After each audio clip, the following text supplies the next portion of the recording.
तो राजू भाई कैसे हैं। सब बढ़िया है भाई। और तू बता, कहाँ था इतने दिनों तक, दिखाई नहीं दिया। सब ठीक है राजू भाई, बस थोड़ी सी दुविधा में हूँ। वो मालिक ने ना अशोक लेलैंड का एक नया BS6 ट्रक खरीदा है। उसी के सिलसिले में थोड़ी जानकारी चाहिए थी। हाँ हाँ बता, क्या बात है, क्या जानकारी चाहिए।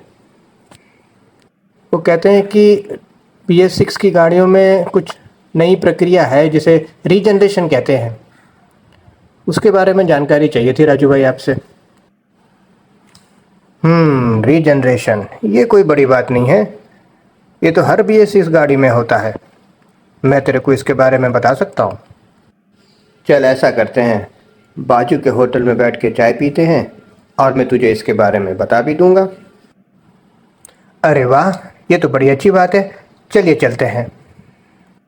आजा, बहुत दिनों के बाद मिलकर तुझसे अच्छा लगा। रीजनरेशन एक सामान्य प्रक्रिया है जो हर BS6 गाड़ी में होती है।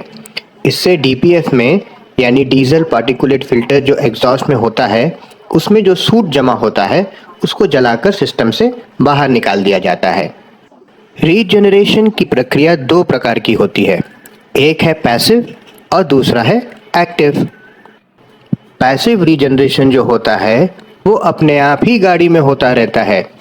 जब गाड़ी चल रही होती है तो जो इंजन के अंदर से गर्म गैसेस निकलती हैं एग्जॉस्ट में, उनसे जो DPF में जमा हुआ कार्बन होता है वो अपने आप ही जलकर सिस्टम के बाहर निकल जाता है। तो इसका मतलब है कि गाड़ी में जो पैसिव रीजनरेशन होता है उस पर कोई नियंत्रण नहीं होता, वो अपने आप ही होता है। बिल्कुल सही समझा तुमने। पैसिव रीजनरेशन जो होता है वो अपने आप ही होता है। हाँ, मगर ट्रक चलाते समय एक्टिव रीजनरेशन की जानकारी होना अनिवार्य है, क्योंकि इस प्रक्रिया से संबंधित डैशबोर्ड पर कई लैंप दिए गए हैं और इस प्रक्रिया को कभी-कभी कंट्रोल करना भी ज़रूरी होता है। अब मैं तुम्हें एक्टिव रीजनरेशन की प्रक्रिया से संबंधित डैशबोर्ड पर जो लैंप दिए गए हैं उनके बारे में एक एक करके जानकारी दूंगा। सबसे पहला है हेस्ट लैंप।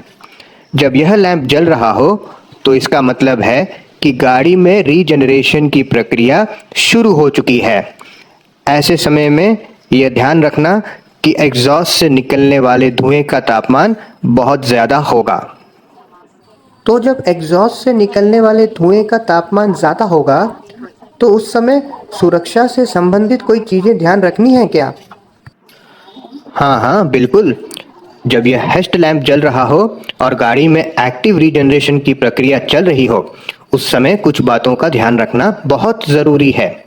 जैसे कि गाड़ी किसी भीड़ भाड़ वाले इलाके में नहीं होनी चाहिए, गाड़ी के आसपास कोई ज्वलनशील पदार्थ नहीं होने चाहिए और गाड़ी किसी फ्यूल स्टेशन पर नहीं होनी चाहिए।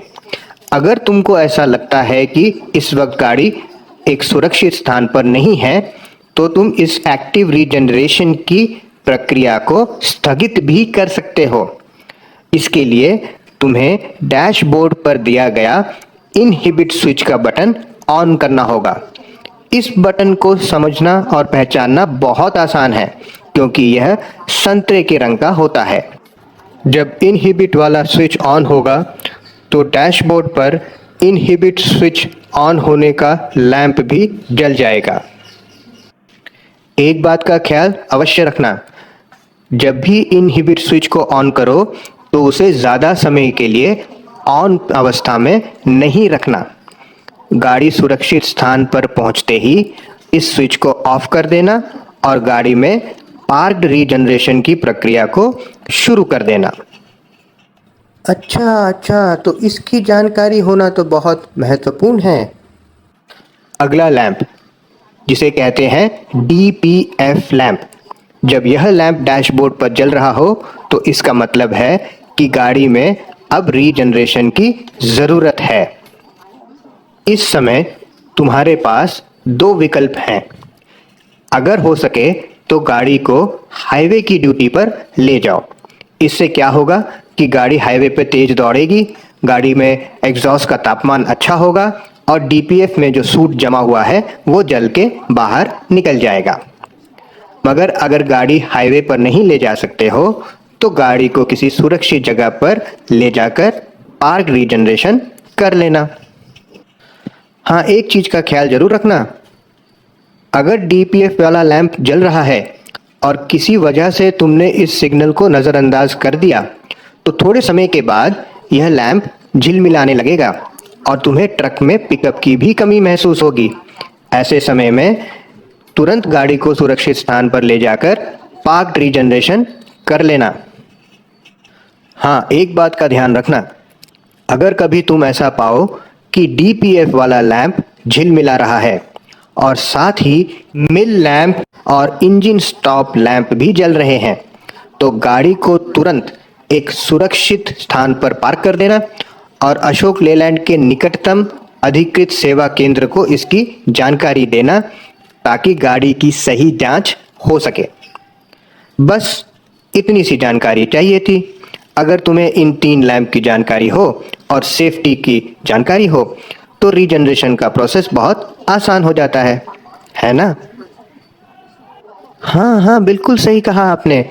अगर हमें इन 3 लैंप्स की जानकारी हो और सेफ्टी के बारे में पता हो तो ये रीजनरेशन की प्रक्रिया तो बहुत आसान हो जाती है। आपका बहुत बहुत शुक्रिया राजू भाई।